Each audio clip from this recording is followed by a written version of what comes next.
Today I want to talk to you just a little bit about the Ten Commandments, or the Decalogue.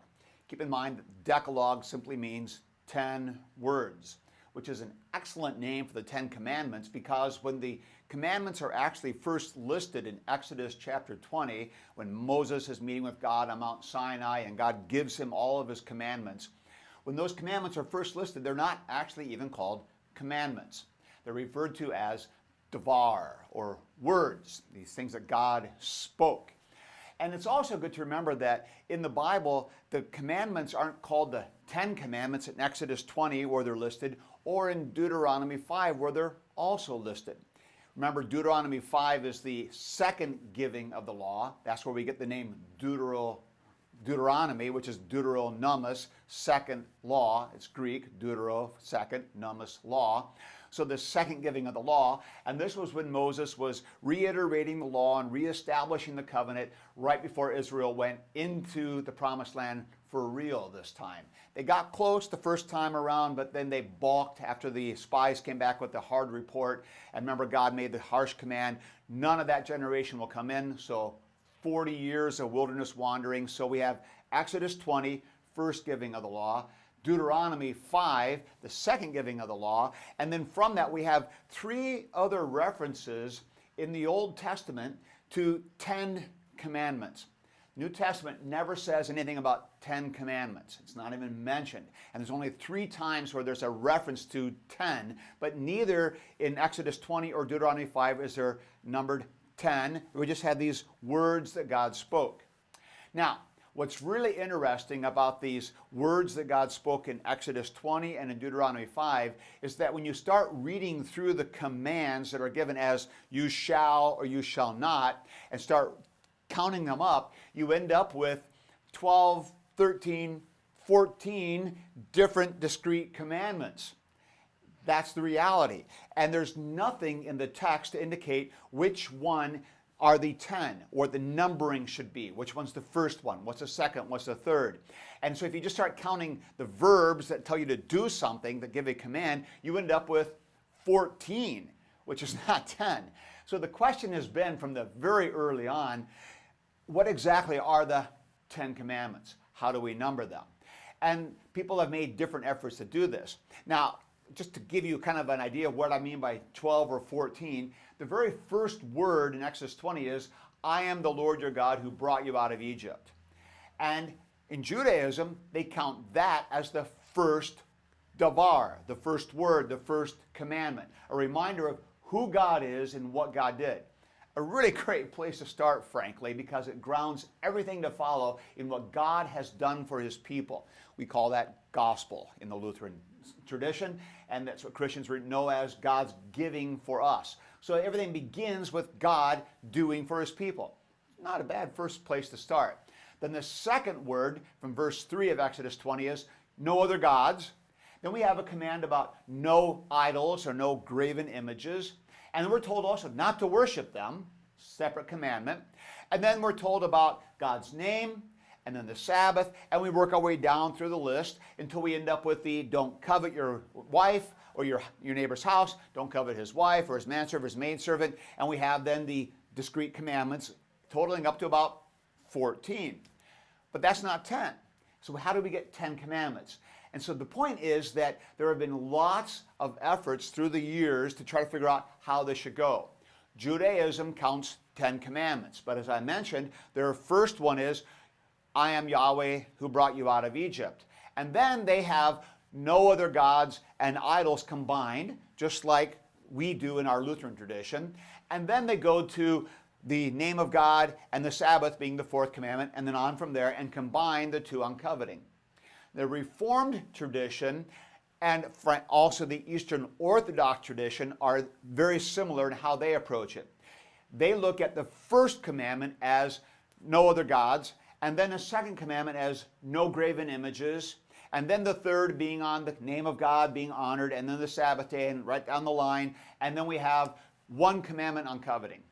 Now, of course, in the Roman Catholic tradition, and Lutherans follow that tradition, which is popular in the Middle Ages, the numbering is different.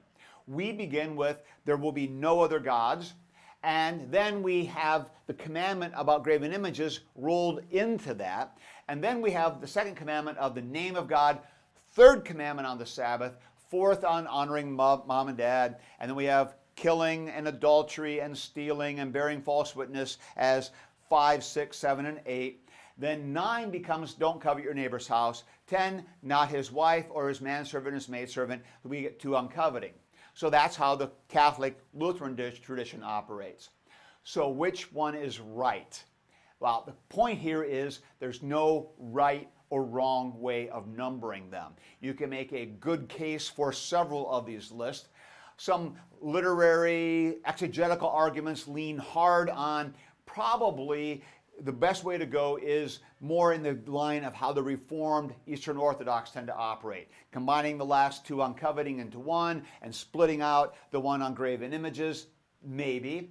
Or maybe the way we should do is have the first commandment being, I am the Lord your God, like Judaism does it, and then maybe rolling the covetings together. But you see, again, we have 14 of these different clear commands given, so how do we combine them and work them together? Kind of an open question. So you might make a literary exegetical argument for the way the Reformed operate, but you can make a great pedagogical argument, frankly, for how the Lutheran tradition operates. And the pedagogical argument is the kind of summary notion of the first and the last commandments. First commandment on God being who he is and establishing his very essence of, I am the Lord your God, you shall have no other gods before me. That pervades the entire Decalogue. We know this. When Martin Luther taught about the 10 Commandments, he put a special emphasis on the first commandment, spent more time on that discussion than anything else in his large catechism, because he argues that if you get the first commandment right, everything else drops into place. And he's right. And he also makes the argument that you break any commandment, you're always breaking the first because you're not letting God be God and the one who makes the final say on anything. That's an excellent insight. The other point, though, is that we still go to the end of the commandments on coveting and we realize that the desires, the covetous desire that we have inside is always the starting point for sin that comes to fruition. And so in a sense, the commandment on coveting works back through all the commandments because we desire either ourselves to be a God or we desire something to be changed in our situation and we want to violate God's command to make it happen. It's our desire that gets us into trouble. St. Paul himself keys in on this in his letter to the Romans. In chapter 7, he says, I wouldn't have known that coveting was wrong unless there was a commandment against it. And he makes this a central emphasis of his argument that covetousness and this desiring is where things begin. Jesus makes similar arguments. Out of the heart, our desires flow all the evil that comes. So there's a great balance here then on the first commandment, on remembering that God is the one who runs through all the commandments, and then the last commandments about coveting coming back through all of it. So it's kind of a nice move to put 2 commandments there at the end, 9 and 10, coveting, so you really pay attention to how important those desires and thoughts are.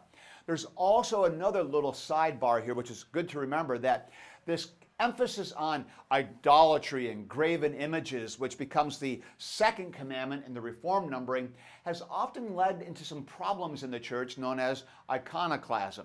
This was a real issue in Luther's day, where you had some reformers who were thinking, we need to go whole hog and obey the whole Bible and just take it as it comes and really zero in on these things. I'm going to say more about that in another video here shortly. But we need to zero in on all of this stuff and just keep these commandments. So they started clearing out all the graven images that they thought were in their churches. And so they were burning art and tearing down statues and ripping out anything that they thought was a graven image. This is known as iconoclasm, tearing out the images, tearing out the icons. The church has always taken a dim view of this, or should take a dim view of this, and Luther was very resistant to this. And it's been argued, and I think maybe rightly, that making a special commandment on graven images maybe helps key in on this maybe a little more than we should, and simply rolling that commandment into the commandment against no other gods is the right place for it, because it maybe keeps us from getting too worked up into this iconoclastic ideas, which are prevalent among many Protestants, even making inroads in among Lutherans. So probably it's a good thing to keep that in check by not giving it its own commandment. That's one of the arguments that's made. I'm kind of sympathetic to that. So, the big point here today is when you're thinking about the commandments and you're worried about, wait a minute, they didn't number them the right way, or wait, that's the wrong way to order those numbers, that's the wrong thing to say. There's no right and wrong numbering. Yes, the Reformed do it differently, the Orthodox do it differently, Judaism does it differently, and Roman Lutherans have their way of doing it. We're all counting those commandments in different ways. It's not a big deal. The big deal is the content and paying attention and getting that right emphasis on that first commandment and how that runs through everything and how the 9th and 10th commandments work back through everything. That's the thing that's helpful, getting our pedagogy right, getting our lives right, and instead of arguing about the number of commandments, probably we should be zeroing in on following what God wants us to do as His people, and the commandments give a great picture of that.